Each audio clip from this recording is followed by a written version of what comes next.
Dans les cages, je mettrais Thierry Omeyer. Je pense que c'est peut-être l'un des meilleurs gardiens de l'histoire du handball. Et ça a été un immense honneur de pouvoir jouer à ses côtés. À l'aile gauche, je mettrais Michael Guigou pour avoir évolué avec lui aussi en club à Montpellier.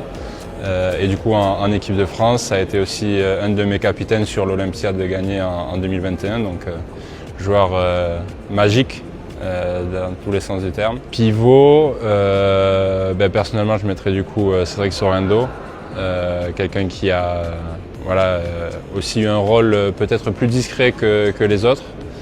Mais qui a énormément apporté, qui a porté le brassard de capitaine, qui était, je pense, un élément important aussi dans la cohésion du groupe. Arrière gauche, je mettrais Timothée Nguessan. C'est vrai que c'est un joueur qui n'a pas énormément donné ce qu'il aurait pu donner à l'équipe de France parce qu'il y a eu aussi beaucoup de blessures, mais pour le connaître et pour aussi partager du temps avec lui en club à Barcelone. C'est quelqu'un qui a d'énormes qualités, qui a une façon d'être aussi qui est incroyable, qui est très positif et qui donne énormément au collectif. Demi-centre, je mettrais Nicolas Karabatic, un joueur qui peut aussi évoluer sur le poste d'arrière gauche, mais qui avait cette capacité d'être un meneur, un leader aussi pour l'équipe de France, qui a marqué le handball français et le handball mondial en général. Arrière droit, je mettrais Zikamem. Je pense que c'est un joueur avec énormément de qualité, un bras incroyable.